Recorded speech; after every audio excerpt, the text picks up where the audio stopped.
con los expertos, junto a Polo Ramírez y Francisco Aravena. Pancho Aravena ya está acá en el estudio para acompañarnos y conversar de ciencia en esta tarde de martes, como todos los martes, y tenemos un desafío importante en esta oportunidad, porque es un tema complejo que esperamos nuestro invitado tenga, y me imagino que sí la va a tener, ¿no es cierto?, la posibilidad, el tiempo y la oportunidad de poder explicarlo en detalle y que lo podamos entender. Exactamente. Ese es el desafío, que lo vamos a entender nosotros. Exactamente. Yo por lo menos. Lo que sí podemos entender desde ya es que se trata de un descubrimiento importante, un descubrimiento incluso histórico. Es una línea de investigación que entiendo que se ha seguido por cerca de 50 años y que finalmente el equipo liderado por nuestro entrevistado de hoy, el doctor Juan Carlos Sáez, director del Centro Interdisciplinario de Neurociencia de Valparaíso, lo mencionábamos justamente la semana pasada, uno de nuestros centros regalones acá en nuestra sección de ciencia de aire fresco. Bueno, el equipo de Juan Carlos Sáez ha al fin dado con evidencia para demostrar la existencia de ciertos canales de comunicación intracelular, particularmente uno que está relacionado con una proteína, la panexina 1. Doctor Juan Carlos Sáez, muy buenas tardes. Hola, muy buenas tardes, Polo, Francisco, muchas gracias por este espacio. Sí, partamos, no sé, quería pedirte que partamos por lo más básico, partamos por qué sabíamos respecto de cómo se comunican las células, porque ahí está, es el campo en el cual nos vamos a centrar, ¿correcto?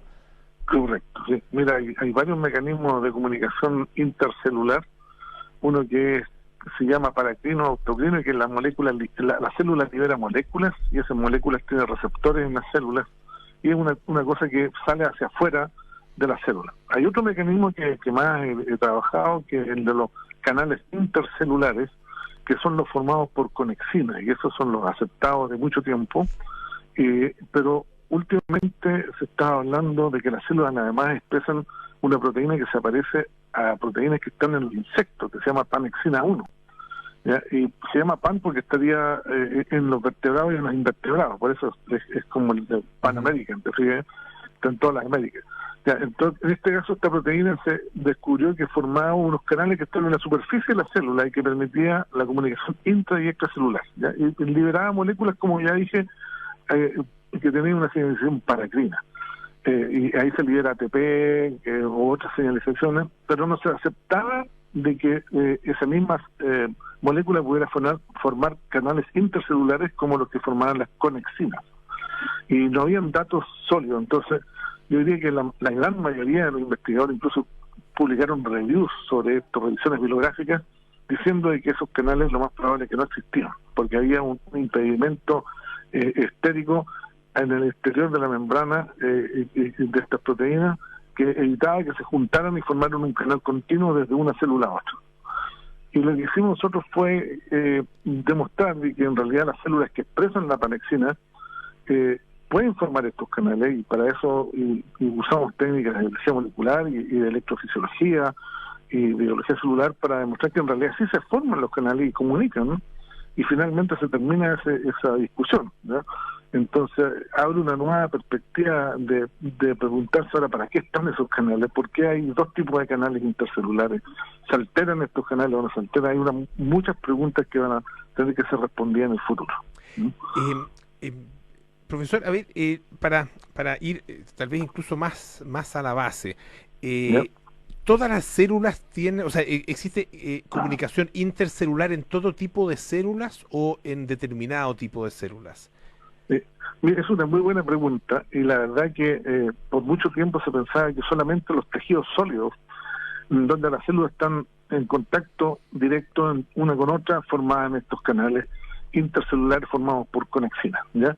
Las que habían dicho que son las tradicionales. Pero además, ahora se descubre que todas las células tienen panexina. Pero otra cosa que hemos descubierto en el tiempo es que no solo los tejidos que están sólidos pueden formar conexiones. Hay células que ya trabajamos por mucho tiempo, ya las células del sistema inmune que viajan, por ejemplo, pero que forman agregados celulares en distintas etapas de la respuesta inmunológica. Ahí forman canales transitorios que son intercelulares. Y eso es algo que ya estamos empezando a trabajar de nuevo con la panexina, porque sabemos que ahí también están presentes, y estamos estudiando en los macrófagos, que son las células del sistema inmune que primero responden, por ejemplo, después de que ya ingresó el virus, después del virus del COVID, por ejemplo, lo que se activan son los macrófagos y generan esta respuesta inflamatoria sistémica. ¿Ya? Entonces queremos aclarar ahí porque ya sabemos que están ahí esos canales, lo estamos tratando de caracterizar. Y esas células normalmente viajan separadas, pero forman agregados. Entonces, la respuesta es no solo las células de tejidos sólidos tienen, sino que las células que están dispersas en ciertos momentos se unen y forman estos canales intercelulares entre ellas, pero también forman canales con otras células. ¿Ya? Por ejemplo, cuando van a transmigrar desde el lecho vascular hacia los tejidos, forman uniones con las células del endotelio que recubren estos cañerías que tenemos, ¿no es cierto?, en el cuerpo, que son el sistema circulatorio, y para transmigrar hacia el tejido también forman canales que son heterocelulares. ¿Ya? Entonces, esa creo la respuesta a la pregunta. Entonces, ¿se comunican entre células idénticas o similares y entre células distintas también? También puede ocurrir. Y uno ahí entiende que finalmente los mecanismos de operación o de respuesta de las células son mecanismos sistémicos, digamos, no son, porque uno tiene como una concepción de claro, de la célula como aislada del resto, ¿no? Como una entidad que actúa de una manera de acuerdo con su programación genética, pero por lo que usted explica, por lo que uno puede entender es las células actúan de manera sistémica, en concomitancia, digamos, con otras células iguales o con células incluso distintas. Sí, pero con unas limitaciones, ¿no? Esta comunicación no es para todo el mundo entre todas las células, sino que ellas también tienen un código. Las proteínas que expresan ahí para formar el canal, ellas eligen con qué células se van a comunicar. No todas son compatibles entre ellas, ¿ya? Por ejemplo, las conexinas son 21, ¿ya? Y las panexinas son 3. Y hasta ahora en las conexinas hay algunas que se comunican entre sí con muchas otras, y otras que solamente entre ellas nomás. Tiene que ser muy selectivo la unión, ¿ya? Entonces no es que pongamos cualquier célula en contacto y se van a comunicar. Y lo de las panexinas ahora ya descubrimos una de ellas, de 3 que lo hacen. Todavía no sabemos si las otras 2 lo hacen y si lo pueden hacer entre ellas también, ¿ya? Ahora, decíamos al principio de esta conversación que esto es una línea de investigación y es algo que se ha intentado probar desde hace mucho tiempo. Entonces quería preguntarle, doctor, ¿por qué su equipo, de todos los equipos del mundo trabajando en esto, logra finalmente dar con evidencia irrevocable de la existencia de este canal de comunicación? Y qué tan controversial es, porque pasa mucho, y uno lo ve en la historia de la ciencia, que cuando la demostración de algo llega desde un país que no es del primer mundo, es mirado con mayor recelo, es chequeado y rechequeado, y muchas veces hemos visto ejemplos de eso en la historia de la ciencia. Entonces, ¿qué tan controversial es a la hora de producir un descubrimiento como este, la aceptación de la comunidad científica? Y entiendo que también hay un factor ambiental de por qué ustedes lograron dar con esto, ¿no? Sí, esa pregunta es bien compleja, porque tiene varias aristas.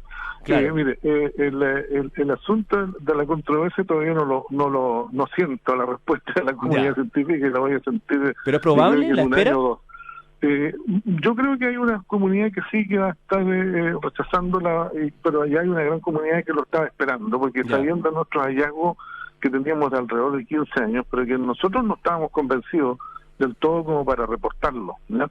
Y otra gente estaba tratando de hacerlo, pero nosotros no habíamos liberado el secreto de cómo se veía o cómo se podía ver la presencia de estos canales. Y nosotros teníamos, como bien dice, había una cosa ambiental, claro, que fue favorecida por estar trabajando en condiciones que no son las más óptimas en los laboratorios, que no tenemos la temperatura constante en los laboratorios, que es fundamental tener las cosas constantes para entender cuál es el parámetro que realmente hace a las variaciones que nosotros vemos. Y cuando esto lo estudiábamos en una salita pequeña en verano, las células estaban súper acopladas por un mecanismo que no lo podíamos inhibir con las condiciones tradicionales que bloqueaban los canales de conexina. Entonces aquí hay algo distinto, dijimos, ¿ya? Y después lo estudiamos en invierno y desaparecía el hallazgo. Y después dije yo, mire, en realidad aquí hay un problema claramente de temperatura y vamos a tener que en invierno calentar el experimento, subir la temperatura en el medio donde estamos trabajando, y volvió a aparecer. Entonces, de ahí entendimos que la mayoría del mundo trabaja a temperatura ambiente, y aunque sea a 20 grados estas conexiones prácticamente no funcionan.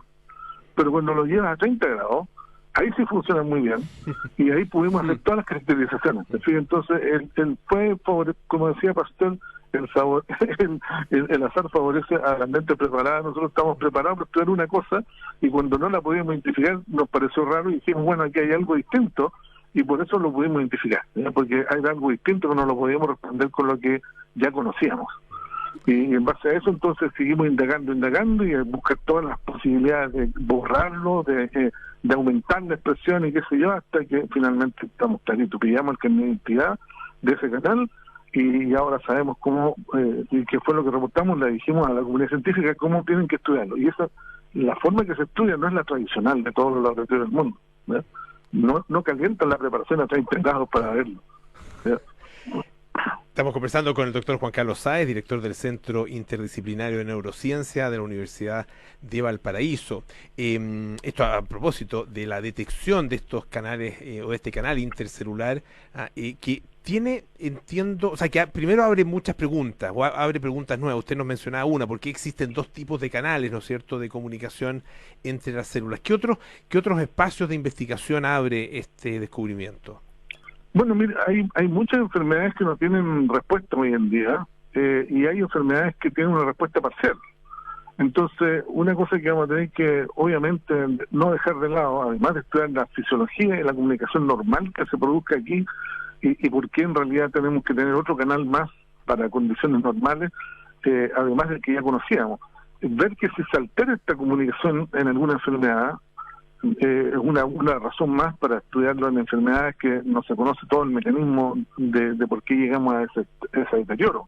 Y la otra sería que hay enfermedades genéticas que tampoco se conoce exactamente cuál es el deterioro, no se ha identificado el gen, y de repente hay una mutación en alguna enfermedad que explique que hay una pérdida de comunicación intercelular mediada por estos canales, y que explique eso. Entonces eso va a decir, mira, ¿sabes qué? Tienen que desarrollar algún método nuevo para restituir esa expresión, o ya sea con un método actual de biología molecular que se está usando mucho ahora, o bien con drogas nuevas que tendríamos que descubrir. Entonces, ahí la bioinformática ha sido muy importante.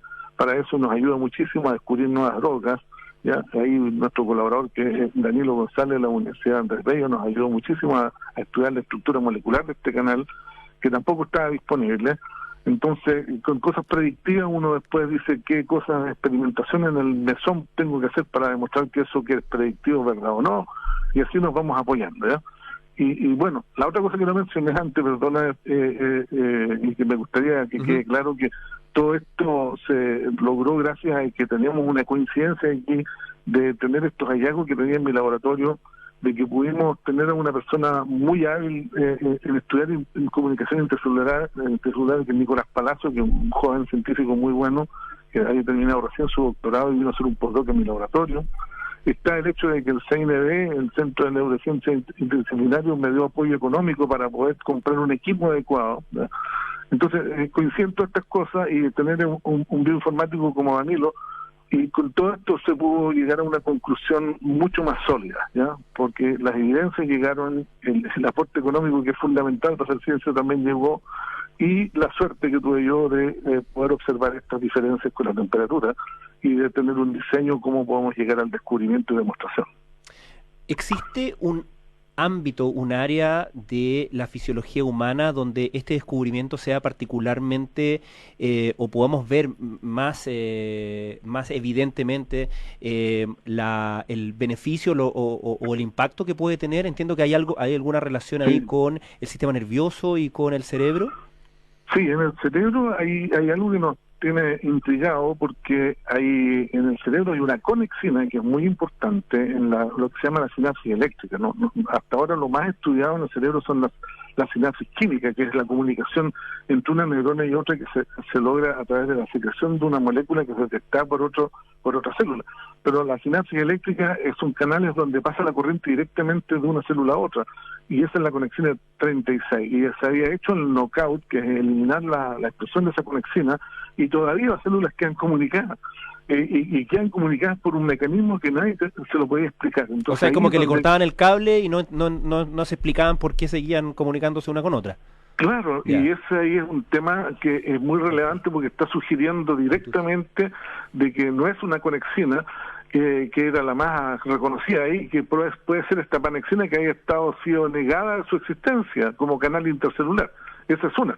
Y eso podría ser justamente unas áreas del sistema nervioso que hay que estudiarlo ya, porque esas áreas tienen que ver con el control de la respuesta que tienen las células inhibitorias, ¿ya? Que son células interneuronas inhibitorias que liberan un neurotransmisor que generalmente está asociado con inhibición del sistema nervioso. El sistema nervioso funciona con excitación e inhibición. Entonces, si tenemos un desbalance, podemos tener situaciones como la epilepsia, por ejemplo, ya, o que nos quedamos sin ninguna motivación, no sé. Pero hay algo muy importante. También hay algo importante estudiar en el sistema inmune, que también tiene una sinapsis eléctrica que ya la demostramos tiempo atrás, y que también nos queda pendiente porque ahí hay justamente los morfólogos por muchos años habían dicho que hay dos tipos de uniones intercelulares, una que las células quedan muy cercanas y otra un poquito más separadas, y las más separadas no se pueden explicar por conexina. Entonces probablemente ahí hay panexina y ahora sabemos cómo estudiarla. Entonces hay varias cosas que así de la historia que uno tiene, se fija que esto no es ciencia exacta, es ciencia, la biología no es ciencia exacta, y uno va avanzando a medida que va aumentando el conocimiento o va almacenando más información, y en un momento hace conexiones de lo no informado o lo no explicado con nuevos descubrimientos, y ahí hace nuevos proyectos en el fondo que pueden ser descubrimientos valiosos. Doctor Juan Carlos Sáez, una última pregunta muy breve. Usted mencionaba algunas enfermedades a que tal vez su origen podría ser explicado a partir precisamente de estos mecanismos que ustedes han descubierto, estos mecanismos de comunicación intercelular. Claro, ahí claro. está pensando, o sea, o se piensa en enfermedades, las llamadas enfermedades raras, o también otras enfermedades que no son raras, pero cuyo mecanismo de origen tampoco se conoce. Estoy pensando en Alzheimer, Parkinson y otras enfermedades de ese tipo.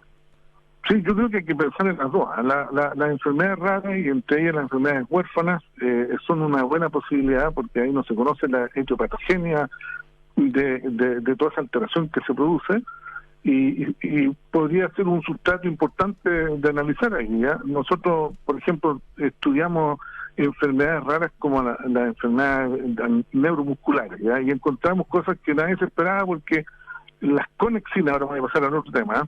Las conexinas no se expresan en los músculos normales, pero en los músculos enfermos se expresaron y lo demostramos, y si uno las inhibe, se puede prevenir mucho de las enfermedades, algunas se recuperan totalmente, ¿ya? Cosa que todavía no lo hemos podido reportar con pacientes, pero los pacientes ya ellos iniciaron el tratamiento por sí solos y se sanan, ¿ya? Con enfermedad de distrofia muscular de cintura, por ejemplo, y hay varios pacientes que lo han reportado. ¿Ya? Entonces, ahí es un asunto de nichos. En el Alzheimer no se ha estudiado jamás, así que yo no puedo decir si no participa. Puede ser en la depresión, puede ser en un montón de otras enfermedades, hay que estudiarlo. Esto es un foco que hay que analizar en el futuro. Doctor Juan Carlos Sáez, director del Centro Interdisciplinario de Neurociencia de la Universidad de Valparaíso, muchísimas gracias por estar esta tarde acá en Radio Duna. Un abrazo muy grande. Muchas gracias a usted y un abrazo también. Muchas gracias. Francisco, hasta el próximo martes. Muchas gracias. Ya viene cartas.